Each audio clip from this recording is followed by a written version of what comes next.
شروع اللہ کا نام لے کر جو بڑا مہربان نہایت رحم والا ہے۔ سب تعریف اللہ ہی کو ہے جس نے اپنے محبوب بندے محمد صلی اللہ علیہ وآلہ وسلم پر یہ کتاب نازل کی اور اس میں کسی طرح کی گجی اور پیچیدگی نہ رکھی، بلکہ سیدھی اور سلیس اتاری تاکہ لوگوں کو عذاب سخت سے جو اس کی طرف سے آنے والا ہے ڈرائے، اور مومنوں کو جو نیک عمل کرتے ہیں خوشخبری سنائے کہ ان کے لیے ان کے کاموں کا نیک بدلہ یعنی بہشت ہے جس میں وہ ہمیشہ رہیں گے، اور ان لوگوں کو بھی ڈرائے جو کہتے ہیں کہ اللہ نے کسی کو بیٹا بنا لیا ہے۔ ان کو اس بات کا کچھ بھی علم نہیں اور نہ ان کے باپ دادا ہی کو تھا۔ یہ بڑی سخت بات ہے جو ان کے منہ سے نکلتی ہے، اور کچھ شک نہیں کہ یہ جو کچھ کہتے ہیں محض جھوٹ ہے۔ اے پیغمبر، اگر یہ اس کلام پر ایمان نہ لائیں تو شاید تم ان کے پیچھے رنج کر کر کے اپنے تئیں ہلاک کر دو گے۔ جو چیز زمین پر ہے ہم نے اس کو زمین کے لیے زینت بنایا ہے تاکہ لوگوں کی آزمائش کریں کہ ان میں کون اچھے عمل کرنے والا ہے، اور جو چیز زمین پر ہے ہم اس کو نابود کر کے بنجر میدان کر دیں گے۔ کیا تم خیال کرتے ہو کہ غار اور لوح والے ہماری نشانیوں میں سے عجیب تھے؟ جب ہم پر اپنے ہاں سے رحمت نازل فرما اور ہمارے کام میں درستی کے سامان مہیا کر، تو ہم نے غار میں کئی سال تک ان کے کانوں پر نیند کا پردہ ڈالے رکھا، یعنی ان کو سلائے رکھا، پھر ان کو جگہ اٹھایا تاکہ معلوم کریں کہ جتنی مدت وہ غار میں رہے دونوں جماعتوں میں سے اس کی مقدار کس کو خوب یاد ہے۔ ہم ان کے حالات تم سے صحیح صحیح بیان کرتے ہیں۔ وہ کئی نوجوان تھے جو اپنے پروردگار پر ایمان لائے تھے، اور ہم نے ان کو اور زیادہ ہدایت دی تھی، اور ان کے دلوں کو مربوط یعنی مضبوط کر دیا۔ جب وہ اٹھ کھڑے ہوئے تو کہنے لگے کہ ہمارا پروردگار آسمانوں اور زمین کا مالک ہے، ہم اس کے سوا کسی کو معبود سمجھ کر نہ پکاریں گے۔ اگر ایسا کیا تو اس وقت ہم نے بے عقلی کی بات کی۔ ان ہماری قوم کے لوگوں نے اس کے سوا اور معبود بنا رکھے ہیں، بھلا یہ ان کے معبود ہونے پر کوئی کھلی دلیل کیوں نہیں لاتے؟ تو اس سے زیادہ کون ظالم ہے جو اللہ پر جھوٹ باندھے؟ اور جب تم نے ان مشرکوں سے اور جن کی یہ اللہ کے سوا عبادت کرتے ہیں ان سے کنارہ کر لیا ہے تو غار میں چل رہو، تمہارا پروردگار تمہارے لیے اپنی رحمت وسیع کر دے گا اور تمہارے کاموں میں آسان گا۔ اور جب سورج نکلے تو تم دیکھو کہ دھوپ ان کے غار سے داہنی طرف سمٹ جائے، اور جب غروب ہو تو ان سے بائیں طرف کترا جائے، اور وہ اس غار کے کشادہ حصے میں تھے۔ یہ اللہ کی نشانیوں میں سے ہیں، جس کو اللہ ہدایت دے وہ ہدایت یاب ہے، اور جس کو گمراہ رہنے دے تو تم اس کے لیے کوئی دوست راہ بتانے والا نہ پاؤ گے۔ اور تم ان کے متعلق کرو کہ وہ جاگ رہے ہیں حالانکہ وہ سوتے ہیں، اور ہم ان کو دائیں اور بائیں کروٹ بدلاتے تھے، اور ان کا کتا چوکھٹ پر دونوں ہاتھ پھیلائے ہوئے تھا۔ اگر تم ان کو جھانک کر دیکھتے تو پیٹ پھیر کر بھاگ جاتے اور ان سے دہشت میں آ جاتے۔ اور اسی طرح ہم نے ان کو اٹھایا تاکہ آپس میں ایک دوسرے سے دریافت کریں۔ ایک کہنے والے نے کہا کہ تم یہاں کتنی مدت رہے؟ انہوں نے کہا کہ 1 دن یا اس سے بھی کم۔ انہوں نے کہا کہ جتنی مدت تم رہے ہو تمہارا پروردگار ہی اس کو خوب جانتا ہے، تو اپنے میں سے کسی کو یہ روپیہ دے کر شہر بھیجو، وہ دیکھے کہ نفیس کھانا کون سا ہے تو اس میں سے کھانا لے آئے، اور احتیاط سے آئے جائے اور تمہارا حال کسی کو نہ بتائے۔ اگر وہ تم پر دسترس پا لیں گے تو تمہیں سنسار کر دیں گے یا پھر اپنے مذہب میں داخل کر لیں گے، اور اس وقت تم کبھی فلاح نہیں پاؤ گے۔ اور اسی طرح ہم نے لوگوں کو ان کے حال سے خبردار کر دیا تاکہ وہ جانیں کہ اللہ کا وعدہ سچا ہے، اور یہ کہ قیامت جس کا وعدہ کیا جاتا ہے اس میں کچھ شک نہیں۔ اس وقت لوگ ان کے بارے میں باہم جھگڑنے لگے اور کہنے لگے کہ ان کے غار پر عمارت بنا دو۔ ان کا پروردگار ان کے حال سے خوب واقف ہے۔ جو لوگ ان کے معاملے میں غلبہ رکھتے تھے وہ کہنے لگے کہ ہم ان کے غار پر مسجد بنائیں گے۔ بعض لوگ اٹکل پچو کہیں گے کہ وہ 3 تھے اور چوتھا ان کا کتا تھا، اور بعض کہیں گے کہ وہ 5 تھے اور چھٹا ان کا کتا تھا، اور بعض کہیں گے کہ وہ 7 تھے اور 8واں ان کا کتا تھا۔ کہہ دو کہ میرا پروردگار ہی ان کے شمار سے خوب واقف ہے، ان کو جانتے بھی ہیں تو تھوڑے ہی لوگ جانتے ہیں۔ تو تم ان کے معاملے میں بحث نہ کرنا مگر سرسری سی بحث، اور نہ ان کے بارے میں ان میں سے کسی سے کچھ دریافت ہی کرنا، اور کسی کام کی نسبت نہ کہنا کہ میں اسے کل کر دوں گا، مگر انشاءاللہ کہہ کر یعنی اگر اللہ چاہے تو کر دوں گا۔ اور جب اللہ کا نام لینا بھول جاؤ تو یاد آنے پر لے لو۔ اور کہہ دو کہ امید ہے کہ میرا پروردگار مجھے اس سے بھی زیادہ ہدایت کی باتیں بتائے۔ اور اصحاب کہف اپنے غار میں 9 اوپر 300 سال رہے۔ کہہ دو کہ جتنی مدت وہ رہے اسے اللہ ہی خوب جانتا ہے، اسی کو آسمانوں اور زمین کی پوشیدہ باتیں معلوم ہیں، وہ کیا خوب دیکھنے والا اور کیا خوب سننے والا ہے۔ اس کے سوا ان کا کوئی کارساز نہیں، اور نہ وہ اپنے حکم میں کسی کو شریک کرتا ہے۔ اور اپنے پروردگار کی کتاب کو جو تمہارے پاس بھیجی جاتی ہے پڑھتے رہا کرو، اس کی باتوں کو کوئی بدلنے والا نہیں، اور اس کے سوا تم کہیں پناہ بھی نہیں پاؤ گے۔ اور جو لوگ صبح و شام اپنے پروردگار کو پکارتے اور اس کی خوشنودی کے طالب ہیں، ان کے ساتھ صبر کرتے رہو، اور تمہاری نگاہیں ان میں سے گزر کر اور طرف نہ دوڑیں کہ تم دنیاوی زندگی کی رونقوں کے خواستگار ہو جاؤ۔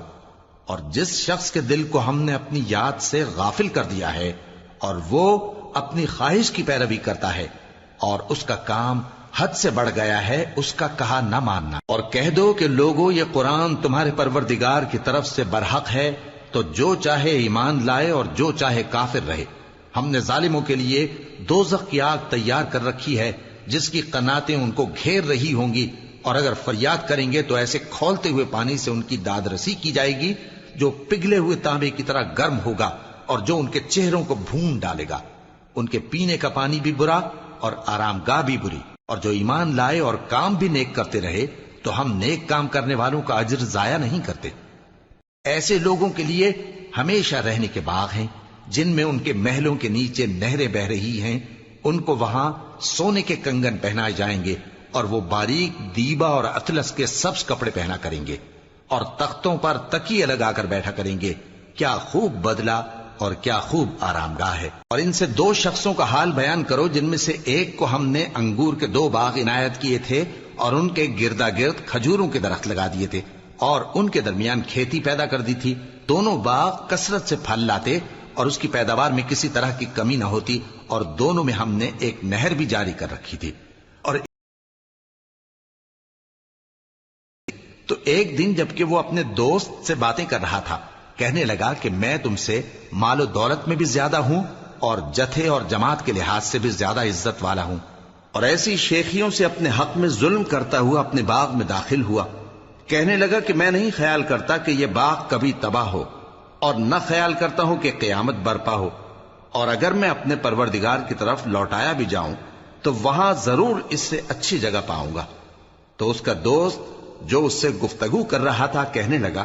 کہ کیا تم اس ذات سے کفر کرتے ہو جس نے تم کو مٹی سے پیدا کیا، پھر نطفے سے، پھر تمہیں پورا آدمی بنایا؟ مگر میں تو یہ کہتا ہوں کہ اللہ ہی میرا پروردگار ہے، اور میں اپنے پروردگار کے ساتھ کسی کو شریک نہیں کرتا۔ اور جب تم اپنے باغ میں داخل ہوئے تو تم نے ما شاء اللہ لا قوت الا باللہ کیوں نہ کہا؟ اگر تم مجھے مال و اولاد میں اپنے سے کمتر دیکھتے ہو تو عجب نہیں کہ میرا پروردگار مجھے تمہارے باغ سے بہتر عطا فرمائے، اور تمہارے اس باغ پر آسمان سے آفت بھیج دے تو وہ صاف میدان ہو جائے، یا اس باغ کی نہر کا پانی گہرائی میں اتر جائے تو پھر تم اسے تلاش نہ کر سکو، اور اس کے میووں کو عذاب نے آ گھیرا اور وہ اپنی چھتریوں پر گر کر رہ گیا، تو جو مال اس نے اس پر خرچ کیا تھا اس پر حسرت سے ہاتھ ملنے لگا اور کہنے لگا کہ کاش میں اپنے پروردگار کے ساتھ کسی کو شریک نہ بناتا۔ اس وقت اللہ کے سوا کوئی جماعت اس کی مددگار نہ ہوئی اور نہ وہ بدلہ لے سکا۔ یہاں سے ثابت ہوا کہ حکومت سب اللہ کی ہے، جو معبود برحق ہے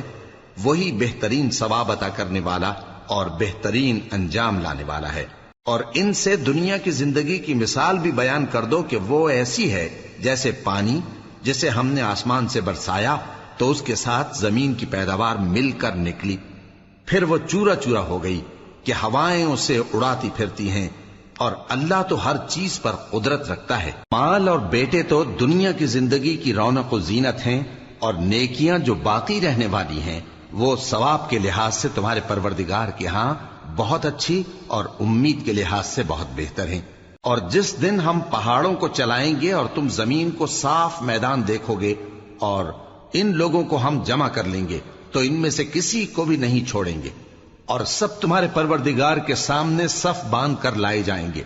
تو ہم ان سے کہیں گے کہ جس طرح ہم نے تم کو پہلی بار پیدا کیا تھا اسی طرح آج تم ہمارے سامنے آئے، لیکن تم نے تو یہ خیال کر رکھا تھا کہ ہم نے تمہارے لیے قیامت کا کوئی وقت مقرر ہی نہیں کیا، اور اعمال کی کتاب کھول کر رکھی جائے گی تو تم گناہگاروں کو دیکھو گے کہ جو کچھ اس میں لکھا ہوگا اس سے ڈر رہے ہوں گے، اور کہیں گے ہائے شامت، یہ کیسی کتاب ہے کہ نہ چھوٹی بات کو چھوڑتی ہے نہ بڑی کو، کوئی بات بھی نہیں مگر اسے لکھ رکھا ہے، اور جو جو عمل کیے ہوں گے سب کو حاضر پائیں گے، اور تمہارا پروردگار کسی پر ظلم نہیں کرے گا۔ اور جب ہم نے فرشتوں کو حکم دیا کہ آدم کو سجدہ کرو تو سب نے سجدہ کیا مگر ابلیس نے نہ کیا،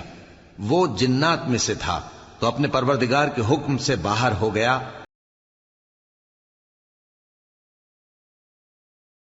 ہمارے دشمن ہیں، اور شیطان کی دوستی ظالموں کے لیے اللہ کی دوستی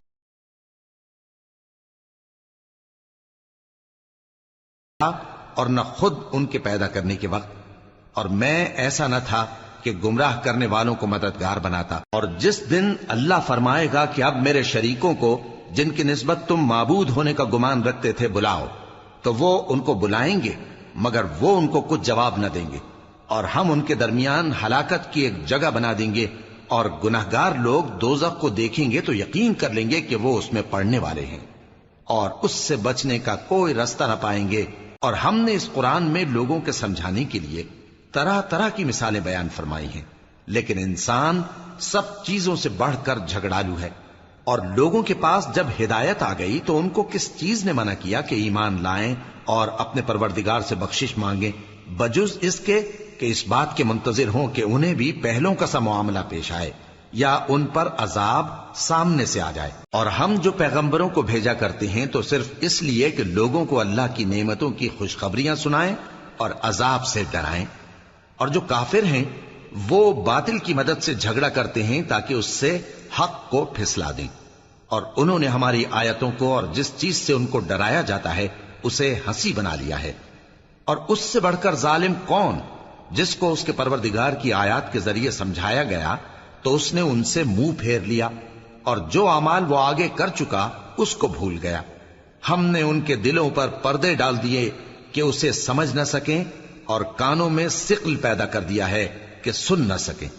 اور اگر تم ان کو رستے کی طرف بلاؤ تو کبھی رستے پر نہ آئیں گے، اور تمہارا پروردگار بخشنے والا صاحب رحمت ہے۔ اگر وہ ان کے کرتوتوں پر ان کو پکڑنے لگے تو ان پر جھٹ عذاب بھیج دے، مگر ان کے لیے ایک وقت مقرر کر رکھا ہے کہ اس کے عذاب سے کوئی پناہ کی جگہ نہ پائیں گے۔ اور یہ بستیاں جو ویران پڑی ہیں، جب انہوں نے کفر کر کے ظلم کیا تو ہم نے ان کو تباہ کر دیا، اور ان کی تباہی کے لیے ایک وقت مقرر کر دیا تھا۔ اور جب موسیٰ نے اپنے شاگرد سے کہا کہ جب تک میں دو دریاؤں کے ملنے کی جگہ نہ پہنچ جاؤں ٹلنے کا نہیں، خاص صدیوں چلتا رہوں، پھر جب وہ دونوں ان دریاؤں کے سنگم پر پہنچے تو اپنی مچھلی بھول گئے، پھر اس مچھلی نے دریا میں سرنگ کی طرح اپنا راستہ بنا لیا۔ جب آگے چلے تو موسیٰ نے اپنے شاگرد سے کہا کہ ہمارا کھانا لاؤ، اس سفر سے ہم کو بہت تکان ہو گئی ہے۔ اس نے کہا کہ بھلا آپ نے دیکھا کہ جب ہم نے اس چٹان کے پاس آرام کیا تھا تو میں مچھلی شیطان نے بھلا دیا، اور اس مچھلی نے عجیب طرح سے دریا میں اپنا راستہ بنایا۔ موسیٰ نے کہا یہی تو وہ مقام ہے جسے ہم تلاش کرتے تھے، تو وہ اپنے پاؤں کے نشان دیکھتے دیکھتے لوٹ گئے۔ وہاں انہوں نے ہمارے بندوں میں سے ایک بندہ دیکھا جس کو ہم نے اپنے ہاتھ سے رحمت خاص سے نوازا تھا اور اپنے پاس سے ایک خاص علم بخشا تھا۔ موسیٰ نے ان سے، جن کا نام خضر تھا، کہا کہ جو علم اللہ کی طرف سے آپ کو سکھایا گیا ہے، اگر آپ اس میں سے مجھے کچھ بھلائی کی باتیں سکھائیں تو میں آپ کے ساتھ رہوں۔ خضر نے کہا کہ تم میرے ساتھ رہ کر صبر نہیں کر سکو گے، اور جس بات کی تمہیں خبر ہی نہیں اس پر صبر کر بھی کیسے سکتے ہو؟ موسیٰ نے کہا اللہ نے چاہا تو آپ مجھے صابر پائیے گا، اور میں آپ کے ارشاد کے خلاف نہیں کروں گا۔ خضر نے کہا اگر تم میرے ساتھ رہنا چاہو تو شرط یہ ہے مجھ سے کوئی بات نہ پوچھنا جب تک میں خود اس کا ذکر تم سے نہ کروں۔ تو دونوں چل پڑے، یہاں تک کہ جب کشتی میں سوار ہوئے تو خضر نے کشتی کو پھاڑ ڈالا۔ موسیٰ نے کہا کیا آپ نے اس کو اس لیے پھاڑا ہے کہ سواروں کو غرق کر دی؟ یہ تو آپ نے بڑی عجیب بات کی۔ خضر نے کہا کیا میں نے نہیں کہا تھا کہ تم میرے ساتھ صبر نہ کر سکو گے؟ موسیٰ نے کہا کہ جو بھول مجھ سے ہوئی اس پر مواخذہ نہ کیجیے اور میرے معاملے میں مجھ پر مشکل نہ ڈالیے۔ پھر دونوں چلے، یہاں تک کہ رستے میں ایک لڑکا ملا تو خضر نے اسے مار ڈالا۔ موسیٰ نے کہا کہ آپ نے ایک بے گناہ شخص کو ناحق بغیر قصاص کے مار ڈالا، یہ تو آپ نے بری بات کی۔ خضر نے کہا کیا میں نے نہیں کہا تھا کہ تم سے میرے ساتھ صبر نہیں ہو سکے گا؟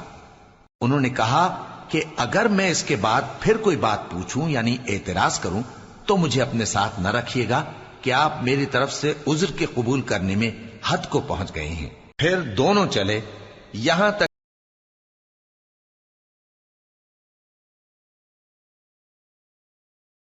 پھر انہوں نے وہاں ایک دیوار دیکھی جو گرا چاہتی تھی تو خضر نے اس کو سیدھا کر دیا۔ موسیٰ نے کہا کہ اگر آپ چاہتے تو ان سے اس کا معاوضہ لے لیتے تاکہ کھانے کا کام چلتا۔ خضر نے کہا کہ اب مجھ میں اور تم میں علیحدگی، مگر جن باتوں پر تم صبر نہ کر سکے میں ان کا تمہیں بھید بتائے دیتا ہوں کہ وہ جو کشتی تھی غریب لوگوں کی تھی جو دریا میں محنت کر کے یعنی کشتیاں چلا کر گزارا کرتے تھے، اور ان کے سامنے کی طرف ایک بادشاہ تھا جو ہر اچھی کشتی کو زبردستی چھین لیتا تھا، تو میں نے چاہا کہ اسے عیبدار کر دوں تاکہ وہ اسے غصب نہ کر سکے۔ اور وہ جو لڑکا تھا اس کے ماں باپ دونوں مومن تھے، ہمیں اندیشہ ہوا کہ وہ بڑا ہو کر بد کردار ہوگا تو کہیں ان کو سرکشی اور کفر میں نہ پھنسا دے، تو ہم نے چاہا کہ ان کا پروردگار اس کی جگہ ان کو اور بچہ عطا فرمائے جو اخلاقی پاکیزگی میں بہتر اور محبت میں زیادہ قریب ہو۔ اور وہ جو دیوار تھی سو 2 یتیم لڑکوں کی تھی جو شہر میں رہتے تھے، اور اس کے نیچے ان کا خزانہ دفن تھا، اور ان کا باپ ایک نیک آدمی تھا۔ تو تمہارے پروردگار نے چاہا کہ وہ اپنی جوانی کو پہنچ جائیں اور پھر اپنا خزانہ نکالے۔ یہ تمہارے پروردگار کی مہربانی ہے، اور یہ کام میں نے اپنی طرف سے نہیں کیے، یہ ان باتوں کی حقیقت ہے جن پر تم صبر نہ کر سکے۔ اور تم سے ذوالقرنین کے بارے میں دریافت کرتے ہیں، کہہ دو کہ میں اس کا کسی قدر حال تمہیں پڑھ کر سناتا ہوں۔ ہم نے اس کو زمین میں بڑا اقتدار دیا تھا اور ہر طرح کا سامان اس کو عطا کیا تھا، تو اس نے ایک سفر کا سامان کیا، یہاں تک کہ جب سورج کے غروب ہونے کی جگہ پہنچا تو اسے ایسا پایا کہ ایک کیچڑ والے چشمے میں ڈوب رہا ہے، اور اس چشمے کے پاس ایک قوم دیکھی۔ ہم نے کہا ذوالقرنین تم ان کو خواہ تکلیف دو خواہ ان کے بارے میں بھلائی اختیار کرو، دونوں باتوں کی تم کو قدرت ہے۔ ذوالقرنین نے کہا کہ جو کفر و بد کرداری سے ظلم کرے گا اسے ہم سزا دیں گے، پھر وہ اپنے پروردگار کی طرف لوٹایا جائے گا تو وہ بھی اسے بڑا عذاب دے گا، اور جو ایمان لائے گا اور عمل نیک کرے گا اس کے لیے بہت اچھا بدلہ ہے، اور ہم اپنے معاملے میں اس سے نرم بات کہیں گے۔ پھر اس نے ایک اور سامان سفر کیا، یہاں تک کہ سورج کے طلوع ہونے کے مقام پر پہنچا تو دیکھا کہ وہ ایسے لوگوں پر طلوع ہوتا ہے جن کے لیے ہم نے دھوپ سے بچاؤ کی کوئی اوٹ نہیں بنائی تھی۔ حقیقت یوں ہی تھی، اور جو کچھ اس کے پاس تھا ہم کو سب کی خبر تھی۔ پھر اس نے ایک اور سفر کا سامان کیا، یہاں تک کہ 2 اونچے سیدھے پہاڑوں کے درمیان پہنچا تو دیکھا کہ ان کے اس طرف کچھ لوگ ہیں کہ بات کو سمجھ نہیں سکتے۔ ان لوگوں نے کہا کہ اے ذوالقرنین، یاجوج اور ماجوج اس علاقے میں فساد کرتے رہتے ہیں، بھلا ہم آپ کے لیے خرچ کا انتظام کر دیں کہ آپ ہمارے اور ان کے درمیان ایک دیوار کھینچ دیں۔ ذوالقرنین نے کہا کہ خرچ کا جو مقدور اللہ نے مجھے بخشا ہے وہ بہت اچھا ہے، تم مجھے قوت بازو سے مدد دو، میں تمہارے اور ان کے درمیان ایک مضبوط رکاوٹ بنا دوں گا۔ تم لوہے کے بڑے بڑے تختے میرے پاس لاؤ۔ چنانچہ کام جاری کر دیا گیا، یہاں تک کہ جب اس نے دونوں پہاڑوں کے درمیان کا حصہ برابر کر دیا اور کہا کہ اب اسے دھوکو، یہاں تک کہ جب اس کو دھونک دھونک کر آگ کر دیا تو کہا کہ اب میرے پاس تانبا لاؤ کہ اس پر پگھلا کر ڈال دوں۔ پھر ان میں یہ قدرت نہ رہی کہ اس پر چڑھ سکیں، اور نہ یہ طاقت رہی کہ اس میں نقب لگا سکیں۔ بولا کہ یہ میرے پروردگار کی مہربانی ہے، پھر جب میرے پروردگار کا وعدہ آ پہنچے گا تو اس کو ڈھا کر ہموار کر دے گا، اور میرے پروردگار کا وعدہ سچا ہے۔ اس روز ہم ان کو چھوڑ دیں گے کہ روئے زمین پر پھیل کر ایک دوسرے میں گھس جائیں گے، اور سور پھونکا جائے گا تو ہم سب کو جمع کر لیں گے، اور اس روز ہم جہنم کو کافروں کے سامنے لائیں گے جن کی آنکھیں میری یاد سے پردے میں تھیں اور وہ سننے کی طاقت نہیں رکھتے تھے۔ اب کیا کافر یہ خیال کرتے ہیں کہ وہ میرے بندوں کو میرے سوا اپنا کارساز بنائیں گے تو میں خفا نہیں ہوں گا؟ ہم نے ایسے کافروں کے لیے جہنم کی مہمانی تیار کر رکھی ہے۔ کہہ دو کہ ہم تمہیں ایسے لوگ بتائیں جو اعمال کے لحاظ سے بڑے نقصان میں ہیں؟ یہ وہ لوگ ہیں جن کی دوڑ دھوپ دنیا کی زندگی میں برباد ہو گئی اور وہ یہ سمجھے ہوئے ہیں کہ وہ اچھے کام کر رہے ہیں۔ یہ وہ لوگ ہیں جنہوں نے اپنے پروردگار کی آیتوں کو نہ مانا اور اس کے سامنے جانے سے انکار کیا، تو ان کے اعمال ضائع ہو گئے۔ سو ہم قیامت کے دن ان کے لیے کچھ بھی وزن قائم نہیں کریں گے۔ یہ ان کی سزا ہے، یعنی جہنم، اس لیے کہ انہوں نے کفر کیا اور ہماری آیتوں اور ہمارے پیغمبروں کی ہنسی اڑائی۔ جو لوگ ایمان لائے اور عمل نیک کیے ان کے لیے بہشت کے باغ بطور مہمانی ہوں گے، ہمیشہ ان میں رہیں گے اور وہاں سے مکان بدلنا نہ چاہیں گے۔ کہہ دو کہ اگر سمندر میرے پروردگار کی باتوں کے لکھنے کے لیے روشنائی ہو تو قبل اس کے کہ میرے پروردگار کی باتیں تمام ہوں سمندر ختم ہو جائے، اگرچہ ہم ویسا ہی اور اس کی مدد کو لائیں۔ کہہ دو کہ میں تمہاری طرح کا ایک بشر ہوں، البتہ میری طرف وہی آتی ہے کہ تمہارا معبود وہی ایک معبود ہے۔ تو جو شخص اپنے پروردگار سے ملنے کی امید رکھے چاہیے کہ عمل نیک کرے اور اپنے پروردگار کی عبادت میں کسی کو شریک نہ بنائے۔